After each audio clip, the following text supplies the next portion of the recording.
So hello guys, आप देख सकते हो द फंक्शन ब्लूप्रिंट के एक और क्वेश्चन के साथ है। तो ये क्वेश्चन भी इवन और ऑड फंक्शंस का ही है कि इवन है, ऑड है, neither even nor odd, even as well as odd. तो आपको ये फंक्शन जो है एक गिवन है जो कि ट्रिग्नोमेट्री वाले फंक्शन से ही मिलकर बना हुआ है। और इसी फंक्शन के बारे में हमारे पास चीज़ें पूछी हुई हैं। ठीक है, तो बहुत ही सिंपल है। हमें क्या करना है, एक्स की जगह माइनस एक्स डालना है। ठीक है, एंड फिर देखना है कि ये इवन आता है ऑड आता है, जैसे कि हम पिछली वीडियोस में भी देख चुके हैं कैसे चेक करते हैं। बट यहाँ पर सीधे तरीके से दिख ही रहा है कि अगर x को माइनस एक्स डालूंगा तो बहुत सारी जगह x यहाँ पर इन्वॉल्व है इस क्वेश्चन में ना। तो मोस्ट प्रोबेबली मैं अगर x की जगह माइनस एक्स डालता भी हूँ और फिर मैं ट्राई करता हूँ उसको एफ ऑफ एक्स के बराबर लाने का, तो मुझे काफ़ी कुछ मैनिपुलेशंस करनी पड़ेंगी ट्रिग्नोमेट्री की तरफ से। तो बेटर ये है कि मैं ट्राई करूँ x को माइनस एक्स डालने से पहले कि ये थोड़ा सा ना रिड्यूस हो जाए। ठीक है, ये थोड़ा सा सिंप्लीफाई हो जाए, और जितना भी मैं सिंप्लीफाई कर सकता हूँ करूँ, और फिर उसके बाद x को माइनस एक्स डालूँ चेक करने के लिए कि ये इवन है कि ऑड है। ठीक है ना।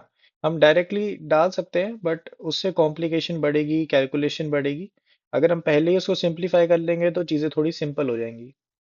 ठीक है, तो हमें अब basically sign square x plus pi by three, cos of x and cos of x plus pi by three, इसको सिंप्लीफाई करना है।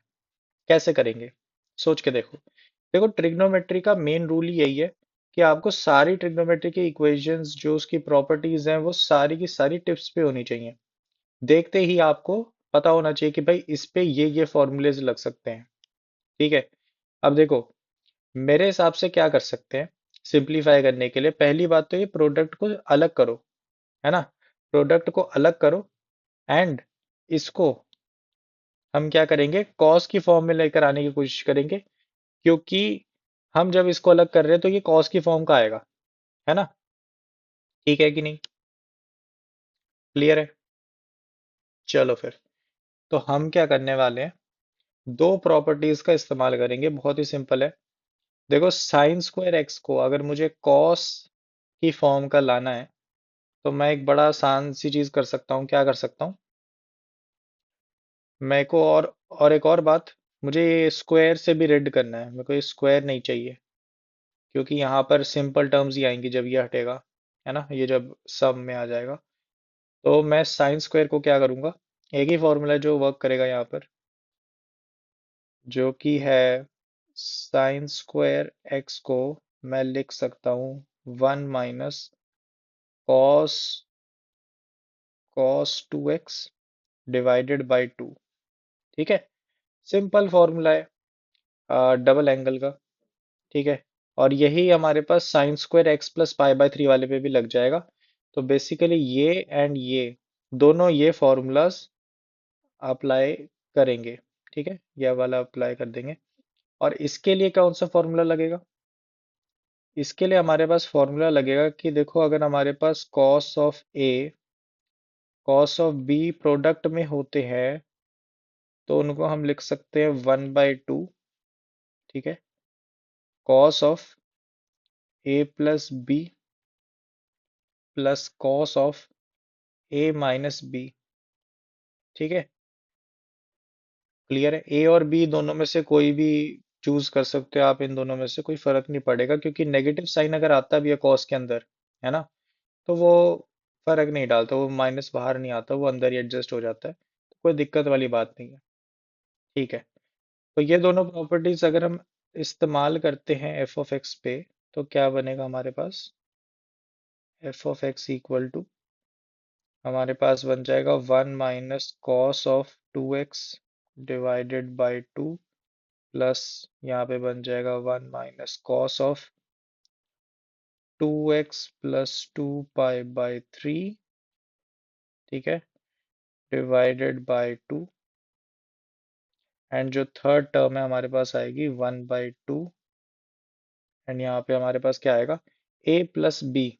अगर हम ए प्लस बी करते हैं तो हमारे पास क्या आ जाएगा, cos of two x plus pi by three. ठीक है, एंड जो हमारे पास अगले वाला है कॉस ऑफ, वो हमारे पास क्या आ जाएगा?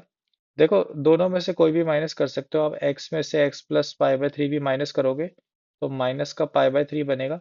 माइनस साइन का यहाँ पे कोई रोल नहीं है, वो माइनस साइन हट जाता है कॉस के अंदर अगर होता है तो आप सिंपली क्या लिख सकते हो, cos of pi by three. ठीक है, एंड ये आपके पास आ गया। क्लियर है? चलो, तो अब मैं ना सारी कॉस वाली चीजों को ग्रुप कर देता हूँ जिनके अंदर एक्स प्रेजेंट है, एंड बाकी सबको साइड कर देता हूँ। ठीक है, ये ध्यान रखना, ये cos of pi by three क्या है, कॉस 60 डिग्री। कॉस 60 डिग्री की जो वैल्यू होती है वो क्या होती है, 1/2, है ना? तो ये 1/2 है एक्चुअल में, और ये बाहर के 1/2 से मल्टीप्लाई होके 1/4 बन जाएगा। एंड यहाँ पे आप देख रहे हो एक 1/2 है, यहाँ पे एक 1/2 है, तो वो 1 बन जाएंगे, तो 1 एंड प्लस में 1/4 है, तो ये 5/4 एज अ कांस्टेंट आ रहा है इसमें। तो हमारे पास है 5/4, एंड बाकी टर्म्स में से अगर मैं 1/2 कॉमन ले लूँ तो मेरे पास क्या है, ब्रैकेट में सारी x वाले cos की टर्म्स होंगी, cos of 2x plus pi by three.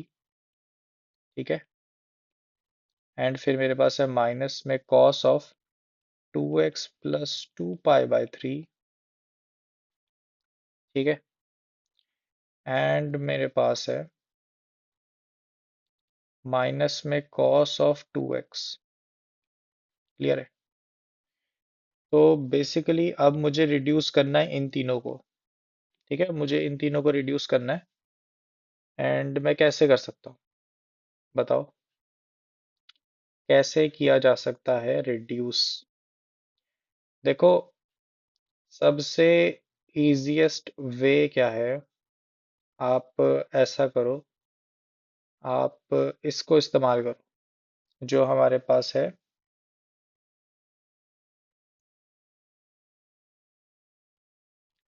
Let's say ये 1/2 थे। ठीक है, तो हम इसमें से जैसे ये कॉमन ले ले माइनस साइन, और इन दोनों पे ये वाली प्रॉपर्टी ये लगा दे लेकिन रिवर्स में। समझ रहे हो ये वाली प्रॉपर्टी रिवर्स में कैसे लगती है, उसका भी फॉर्मूला लिख देता हूँ, बट आप इसको इससे भी डिराइव कर सकते थे। ठीक है, तो फॉर्मूला कुछ ऐसा है, cos of A plus cos of B अगर होते हैं तो आप उनको 2 times cos of A plus B by two, ठीक है, and cos of A minus B by two लिख सकते हो। ठीक है, क्लियर है? तो हम्म, ठीक है, ये अपने पास आ गया।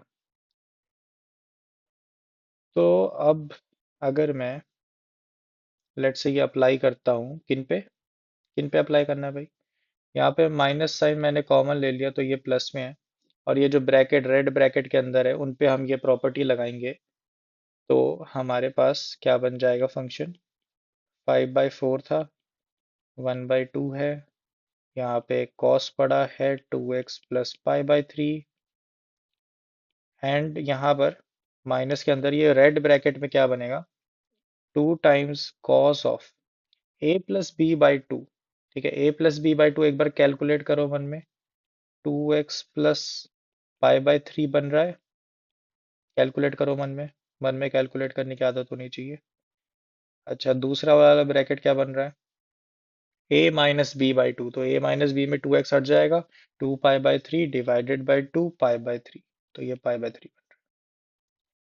और आपको जैसे कि पता है cos of pi by three is 1/2, और यहाँ पे एक 2 पड़ा है तो ये दोनों हट गए। ठीक है, तो बेसिकली मेरे पास ब्रैकेट में सिर्फ ये बचा, और बाहर भी यही है। ठीक है, बाहर भी यही है, तो बेसिकली ओवरऑल ये ब्रैकेट जीरो बन रहा है सब्ट्रैक्ट होके, तो इसीलिए मेरे पास क्या आ रहा है, सिर्फ 5/4, एंड यही मेरा एफ ऑफ एक्स है।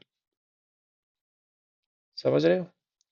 तो ट्रिग्नोमेट्री की ही चीजें यूज करके मैंने क्या प्रूफ कर दिया, ये जो फंक्शन है एक कांस्टेंट फंक्शन है, ये जो फंक्शन है एक कांस्टेंट फंक्शन है।